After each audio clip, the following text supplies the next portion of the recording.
Be Me Teresa, 28. Living in a major city, working a decent job in marketing, I consider myself pretty smart, especially when it comes to understanding people and social dynamics. I see my friends get into these messy, emotional relationships and just shake my head. It's like they're navigating a hurricane without a map.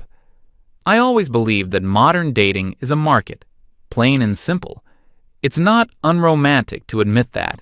It's just being realistic. A few months ago, I was having brunch with my two closest friends, Marion and another girl. I was laying out my whole philosophy on the subject. A woman's primary assets are her youth, her looks, and her emotional capacity to nurture a relationship. These are objectively depreciating assets. Time is not on our side. A man's primary asset is his ability to provide resources, stability, and security. For most men, this is an appreciating asset. They earn more as they get older. Therefore, a successful relationship is a fair exchange of these assets. It's not about mushy feelings that fade. It's about a mutually beneficial partnership. My other friend was nodding along, completely getting it. "That makes so much sense," she said. "It's like a business merger." Exactly. But Marion, she was always the sentimental one. She just stirred her coffee and looked at me with this concerned expression. She asked what happened to just liking someone for who they are, falling in love. I explained that falling in love is a narrative society sells to women to get them to undervalue themselves and give away their prime years for free. It's emotional labor, aesthetic labor, domestic labor. It all has value. A man who truly values you will show it with tangible, consistent investment, not just words and cheap dates. Marion didn't look convinced, but I knew I was right. I had read enough articles and seen enough failed relationships to know my approach was logical and self-respecting. So, I decided it was time to stop theorizing and start applying. I spent about a week on the dating apps, but this time with a clear strategy. No more swiping on guys with blurry photos or profiles that just said, "Ask me." I was conducting due diligence. I filtered by education, profession, and general life stability. After a few duds, I found a guy named Larry. His profile was stable. That's the best word for it. He was 30, an engineer for some tech company. Photos of him hiking, a picture with a dog that wasn't his, and a clear, smiling headshot. No red flags. Seemed like a low-risk, steady-growth kind of stock. We matched and texted for a bit. He was polite, asked good questions, and seemed genuinely interested. We agreed to meet for drinks that Friday. I spent a solid hour and a half getting ready. Hair, makeup, outfit. This is part of the initial investment, presenting the product in the best possible light. He showed up on time, which was a good sign. He looked like his pictures, maybe a little better. Clean-cut, friendly eyes. He drove a practical, reliable sedan. Not impressive, but not a deal-breaker. It signaled fiscal responsibility over flashiness. The date itself was fine. He was easy to talk to. He talked about his job, which he seemed to genuinely enjoy. Something about designing infrastructure for data centers. I mostly listened, nodding and asking the right questions to gauge his ambition and financial literacy. He didn't brag about money, but he mentioned saving for a down payment on a condo. Good. Long-term planner. When the bill came, he paid without any hesitation or weird comments. Another checkmark. At the end of the night, he walked me to my car and said he had a great time and would love to see me again. I went home feeling cautiously optimistic. The initial screening was successful. The first month of dating Larry was the extended vetting phase. He was consistent. He called when he said he would. He planned dates in advance. He did a lot of nice things. One week, I was swamped at work, totally stressed out. He showed up at my apartment with takeout from my favorite Thai place. Another time, my laptop was running incredibly slow, and I was complaining about it. He took it for a few hours and worked his magic on it. It ran like new. He didn't even make a big deal out of it. These were all good gestures, don't get me wrong. But in my mind, they were also low-cost investments. Time and effort are valuable, yes, but they aren't the same as capital investment. To keep things objective, I literally made an Excel spreadsheet. I know it sounds crazy, but it was the only way to track the relationship's ROI without letting messy emotions cloud my judgment. Column A was my investments. I'd log things like time spent on appearance for date, 1.5 hours, emotional labor, listened to him vent about his project manager for 45 minutes, opportunity cost, skipped a girls' night to see him. Column B was his investments. I'd log the monetary value of everything. Dinner at Italian restaurant, $120. Movie tickets, $35. Flowers he brought over, $40. After the first month, the spreadsheet was not looking good. My column was full of intangible but significant investments of time and energy. His column was a list of moderate, sensible expenses. The balance was off. I was over-investing for the returns I was getting. I mentioned this dynamic to Marion over the phone. She was silent for a moment, and then she asked if I was happy. I told her happiness is fleeting, but a solid life partnership is built on a fair foundation. She said, "Teresa, he sounds like a really good guy. He's kind to you. He fixes your computer. Isn't that worth more than a $120 dinner?" I tried to explain that kindness is the bare minimum. It's the cost of entry. I was looking for a man who understood value and was willing to invest in a premium asset, which is what I considered myself to be. She didn't get it. I decided Larry just needed a little guidance, a little encouragement to step up his game. I started dropping hints. I'd mentioned how my coworker's boyfriend just whisked her away for a surprise weekend trip to a fancy vineyard. Or I'd send him a link to a new high-end restaurant that just opened downtown with a comment like, "Wow, this place looks incredible." He'd respond positively, saying things like, "Yeah, that looks great. We should check it out sometime." But he never made the actual reservation. Instead, he'd plan a date to go to a local food truck festival or pack a picnic for us to have in the park. Charming, but cheap. I started to feel a bit of resentment building. Here I was, offering him a partnership with a smart, attractive woman, and he was treating it like a casual hobby. I also started probing more about his career. I'd ask if he was on track for a promotion, or if his company offered good bonuses. I framed it as me being interested in his life, but really, I was assessing his growth potential.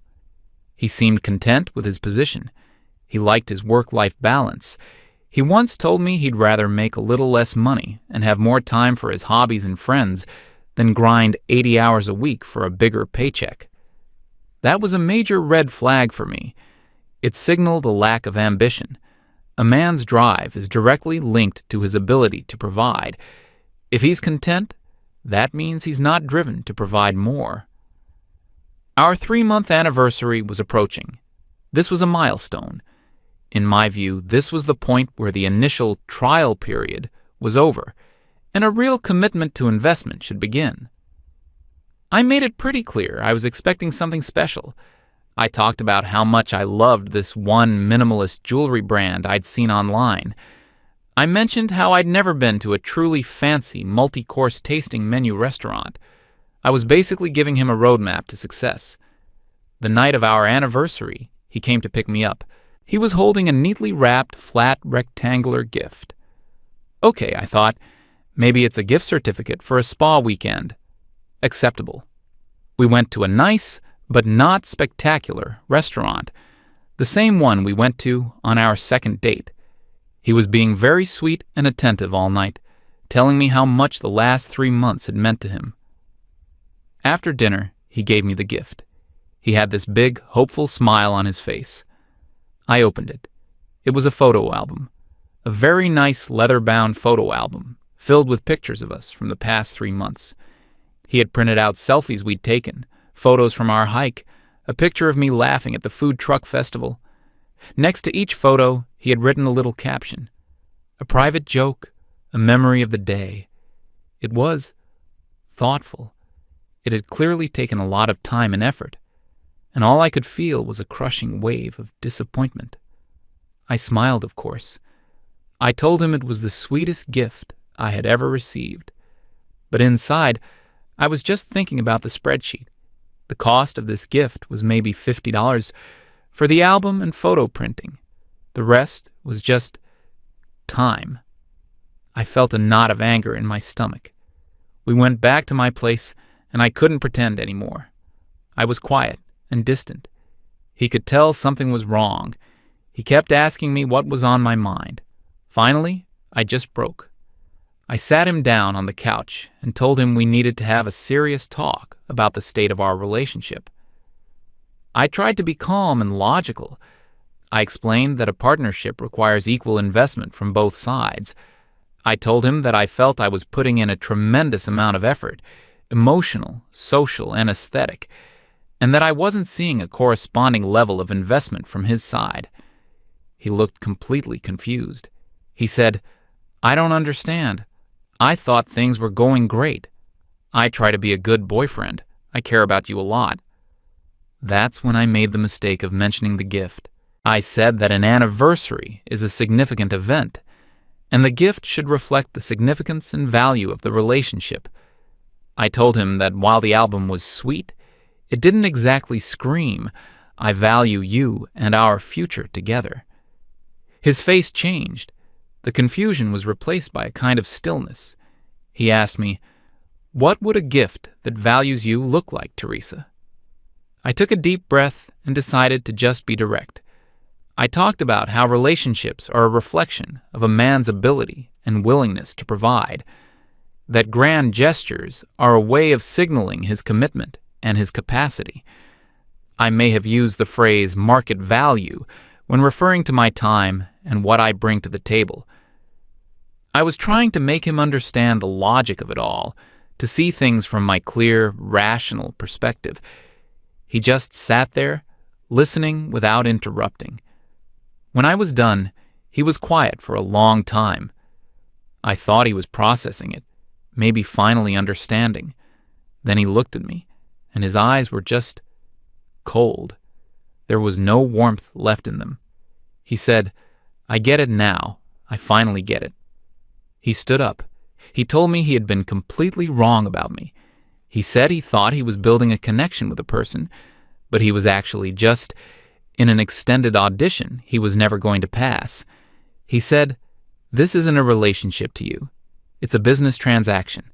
And I'm sorry, but my feelings for you aren't for sale, and they're not something I'm going to put a price tag on." I tried to argue, to tell him he was twisting my words, that he was being defensive because he couldn't meet my standards. He just shook his head. He said, "You know, for weeks I've been feeling like I was constantly being graded, like every single thing I did was being entered into a ledger. I guess I was right." He walked to the door. His last words to me were, "I'm not afraid of commitment, Teresa. I'm avoiding being treated like a line item on a budget. I'm looking for a partner, not an accountant." And then he left. I just stood there in my living room, completely stunned. My first reaction was anger. How dare he? He was just another man intimidated by a woman who knows her worth. He couldn't handle a woman with high standards, so he twisted my logic to make me sound like the bad guy. A classic case of male fragility. I picked up the photo album and threw it in a corner. I called Marion to tell her what happened, expecting sympathy. I told her Larry had revealed his true colors.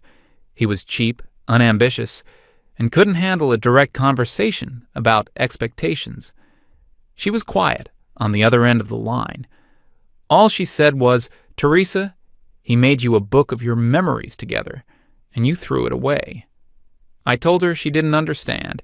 He wasn't the right investor anyway. His portfolio was too conservative.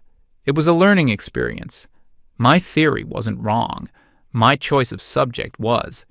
I had wasted 3 months on a low-yield asset. It was time to aim higher. It was time to find a man who actually understood the language of value. I felt a strange sense of relief. The Larry experiment was over. Now the real work could begin. After the whole thing with Larry, I took about a week to recalibrate my strategy. My takeaway wasn't that my philosophy was flawed, but that my target demographic was wrong. I had been fishing in a pond when I should have been fishing in the ocean. Average men like Larry, with their average salaries and average ambitions, were never going to understand the concept of high-value investment. They operate on a scarcity mindset. They see a confident woman's standards not as a goal to aspire to, but as a threat. I needed to find a man who operated on a mindset of abundance. A man to whom a $1,000 dinner or a weekend in Paris was not a terrifying expense, but a casual Tuesday. I decided to stop using the mainstream dating apps. They're flooded with low-tier options. It's like trying to find a diamond in a landfill. Instead, I started curating my social life to place myself in high-net-worth environments. I bought a membership to an upscale gym I couldn't really afford. I'd go to the lobby bar of a 5-star hotel by myself after work, order one expensive glass of wine, and just sit there, looking poised and unapproachable in a powerful way. I even went to a few art gallery openings, pretending I understood the weird sculptures. It was exhausting and expensive, but I saw it as a marketing expense, a necessary cost to acquire a high-value lead. For about a month, nothing really happened. I got a few looks, a few awkward conversations that went nowhere. I was starting to get discouraged. Then, one evening, I was at that hotel bar, nursing my single glass of Sancerre for over an hour. A man walked in, and the entire vibe of the room shifted. He was older, maybe late 30s or early 40s. He wore a suit that was clearly tailored, and a watch that probably cost more than my car. He wasn't movie star handsome, but he radiated a kind of powerful, confident energy that was impossible to ignore. He ordered a scotch, neat, and his eyes scanned the room. They landed on me. He held my gaze for a second, gave a slight, almost imperceptible nod, and then turned back to his drink. It was a test, and I knew how to play. I didn't smile or wave. I just held his gaze for a moment, then calmly looked away, as if unimpressed. A few minutes later, he was standing at my table. He introduced himself as Julian. The conversation was different from the very beginning. He didn't ask me what I did for a living or what my hobbies were. He asked me what I was drinking. He talked about the artist whose work was on the wall. He spoke with a kind of easy authority, like he was used to being the most important person in any room he entered. He was a venture capitalist. He talked about deals, about markets, about calculated risks and massive rewards. He spoke my language. At the end of our conversation, he didn't ask for my number. He gave me his business card and said, "If you'd like to continue this conversation, have dinner with me on Friday." It wasn't a question, it was a directive. I waited exactly 1 day before texting him to confirm. Our first date was at a restaurant that probably had a 6-month waiting list. He had a standing reservation, of course. The whole experience was on another level. The sommelier knew him by name. The chef sent out a special dish just for our table. Julian ordered for both of us, without asking what I wanted. Normally, that would have infuriated me. It's a classic sign of toxic masculinity, but in this context, it felt decisive, powerful. He was a man who knew what he wanted and wasn't afraid to take it.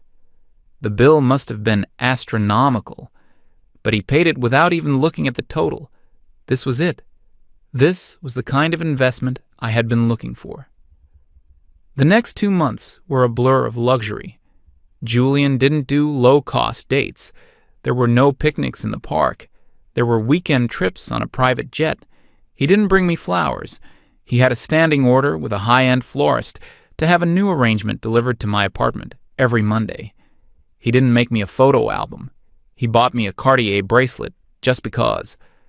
I was finally living the life I knew I deserved. My friends were stunned. My one friend, the supportive one, was ecstatic for me. See? You just had to hold out for what you're worth. Marion was more reserved. She'd ask me questions like, does he listen to you? Does he ask about your day? I'd tell her, of course, but the truth was, not really. Our conversations were almost always about him, his deals, his wins, his frustrations with his incompetent subordinates. My job, my friends, my life, they rarely came up. When I tried to talk about something I was passionate about, like a new marketing campaign I was proud of, he'd listen with a kind of detached amusement. It was like a parent listening to a child talk about their day at school. Once, I tried to bring up a social issue I cared about, something related to feminism. He literally laughed. He said, "Darling, leave the world saving to the people who can't afford a good distraction. You're too beautiful to be so serious." I felt a small prick of annoyance, but then he signaled for the waiter to bring another bottle of champagne, and I let it go. This was the trade-off. I was providing the aesthetic labor, the beautiful, intelligent companion on his arm. In exchange, he was providing the lifestyle. It was a clear, unspoken contract. I thought I was happy. I told myself I was happy. I was posting pictures from rooftop pools and exclusive parties. My life looked perfect from the outside, but there was this weird, hollow feeling that started to grow. I felt less like a partner and more like an accessory. A very well-maintained, expensive accessory, but an accessory nonetheless. He never said, "I love you." He never talked about a future. Our relationship existed entirely in the present moment, one luxurious experience at a time. He was the CEO, and I was on a very glamorous, very precarious contract. The end came suddenly, and without warning. We had plans to attend a charity gala that Saturday. It was a big deal, and I had bought an incredible dress. On Friday afternoon, I got a text message from him. Not a call, a text. It read, "Teresa, something's come up. I won't be able to make it tomorrow. In fact, I think it's best we put a pin in this. It's been fun. All the best." That was it. No explanation. No, it's not you, it's me. Just a cold corporate dismissal. He might as well have texted, "Your contract has been terminated, effective immediately." I was in shock. I read the message 10 times, thinking it had to be a mistake, a joke. I called him. It went straight to voicemail. I texted him, demanding an explanation. No reply. I had been ghosted. The next day, the reason became painfully clear. One of the society blogs I followed posted photos from a yacht party in the harbor, and there was Julian, with his arm around another woman. She was younger, much younger, a model, probably 22 at most. She was laughing, holding a glass of champagne, looking exactly like the carefree, beautiful accessory he wanted. The caption on the photo said something about Julian and his new protégé, and it hit me like a physical blow. I wasn't his partner. I was an asset. And he had just liquidated me in favor of a newer, shinier model with a longer shelf life. He had taken my philosophy, the one I was so proud of, and used it against me with ruthless efficiency. I had wanted a man who understood value, and I found one. He valued my youth and beauty, and the second he found someone with more of both, he upgraded without a second thought. There was no emotion in it. It was just good business. I completely fell apart. For 2 days, I didn't leave my apartment. I just cried and felt this profound sense of humiliation. The expensive bracelet on my wrist felt like a tracking tag. The flowers on my counter started to wilt. I called Marion, hysterical. I told her everything, sobbing about how cruel and heartless Julian was, how all men were just predatory users. I expected her to comfort me, to tell me I was right, that he was the monster. But she was quiet for a long time. Then she took a deep breath and said something that cut through all my self-pity. She said, "Teresa, I'm so sorry you're hurting, but what did you expect?" I was taken aback. "What do you mean? I was treated like I was disposable." "You were," she said, her voice firm but not unkind. "You entered into a transaction, and you lost. You made the rules, Teresa. You said love was a market. You said your value was in your looks and youth. Julian just happened to be a much better player at that game than you are." I started to protest, to say it wasn't the same. She cut me off. "Wasn't it? You did the exact same thing to Larry. You measured his worth in dollars and cents. You audited his every move. You decided he wasn't a good enough investment, and you cut him loose because he gave you a thoughtful gift instead of a designer one. How is what Julian did any different? He just had more money to play with." I was speechless. Her words were hanging in the air, just brutal and true. "Larry saw a person," she continued. "He saw you, and you saw a balance sheet. Julian saw a balance sheet, and he saw you as a line item on it. You got the world you wanted. You just ended up on the wrong side of the ledger." We hung up soon after that. I had nothing left to say.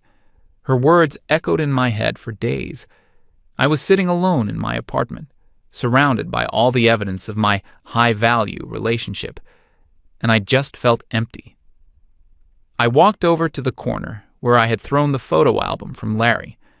I picked it up and brushed off the dust.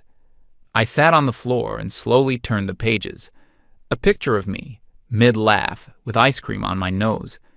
His caption read, "The day we discovered the best salted caramel in the city." A selfie of us on a hiking trail, both sweaty and smiling. Proof that I can get you to wear sneakers. Page after page of small, simple, happy moments. Moments where I wasn't an asset. I was just a person. A person someone genuinely liked spending time with. And I had rejected it all because it didn't have a high enough price tag. I felt this overwhelming wave of regret and confusion. My whole system, my whole logical framework for how the world was supposed to work had crumbled.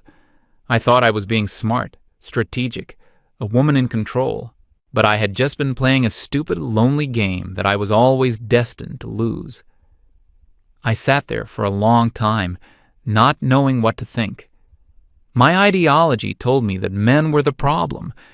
Larry's lack of ambition, Julian's toxic nature. But Marion's words kept coming back. Maybe the problem wasn't them. I opened my laptop. I needed an outside opinion. I needed someone to tell me I was right, that I was the victim here.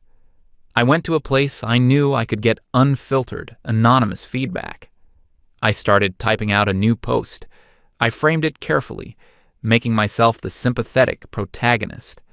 I wrote about how I know my own worth and have high standards for a partner. I mentioned the nice guy who couldn't keep up and the successful guy who treated me like an object. I laid out all the things I bring to a relationship, my looks, my smarts, my support. I ended the post with a question that felt both genuine and desperate. I just wanted someone to explain it to me. In a world where I did everything right according to the rules I had learned, where did I go so wrong?